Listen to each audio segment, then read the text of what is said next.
Assalamualaikum warahmatullahi wabarakatuh. Kami dari kelompok 2 akan mempresentasikan mengenai Kabinet Juanda. Kelompok 2 memiliki beberapa anggota, di antaranya Asyifi Fitra Sugiya, Febri Bunga Anggraini, Muhammad Yuza Ansori, Yuni Awaliyah, dan Zaki Juniansyah. Kabinet Juanda. Apa itu? Kabinet Juanda adalah kabinet ketujuh yang memimpin Indonesia pada masa demokrasi liberal. Kabinet ini dibentuk oleh Presiden Soekarno pada 9 April 1957 dan bertugas hingga 6 Juli 1959. Kabinet ini dipimpin oleh Perdana Menteri Insinyur Haji Juanda Kartawijaya, seorang tokoh yang dihormati oleh berbagai pihak baik militer, partai politik maupun rakyat. Ia juga memiliki pengalaman sebagai menteri dalam beberapa kabinet sebelumnya. Juanda menyusun kabinetnya dengan memilih para tokoh yang ahli di bidangnya tanpa memperhatikan afiliasi partai politik. Tujuannya adalah untuk membentuk kabinet yang profesional dan efektif dalam mengatasi krisis yang dihadapi oleh Indonesia. Oleh sebab itu, kabinet ini dikenal sebagai Zaken Kabinet. Latar belakang Kabinet Juanda dibentuk setelah kabinet sebelumnya, yaitu Kabinet Ali Sastronidjojo II, mengundurkan diri pada 14 Maret 1957.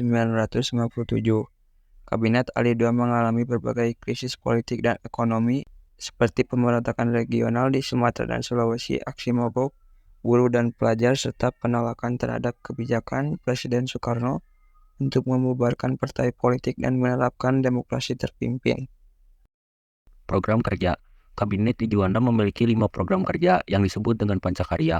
Adapun isi dari program Pancakarya adalah 1. Membentuk Dewan Nasional, 2. Normalisasi keadaan Republik Indonesia, 3. Melanjutkan pembantalan KMB, 4.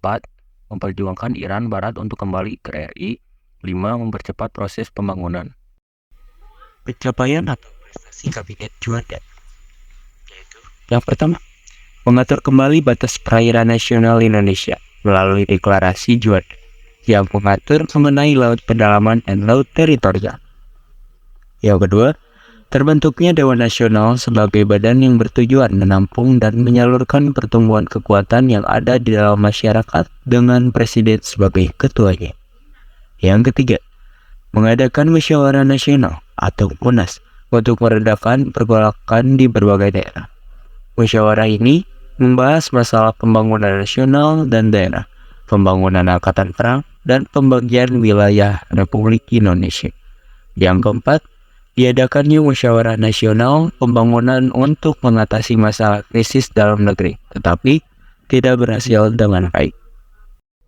Selanjutnya kami akan membahas tentang akhir atau jatuhnya Kabinet Juanda. Kabinet Juanda berakhir disebabkan karena kegagalan kabinet tersebut dalam mengatasi pergolakan PRRI atau Permesta, serta adanya peristiwa Cikini, yaitu peristiwa percobaan pembunuhan terhadap Presiden Soekarno pada tanggal 30 November 1957. Peristiwa ini terjadi ketika Presiden Soekarno sedang menghadiri pesta ulang tahun perguruan Cikini yang ke-15. Percobaan ini dilakukan dengan granat tangan dan menimbulkan banyak korban, terutama anak-anak sekolah.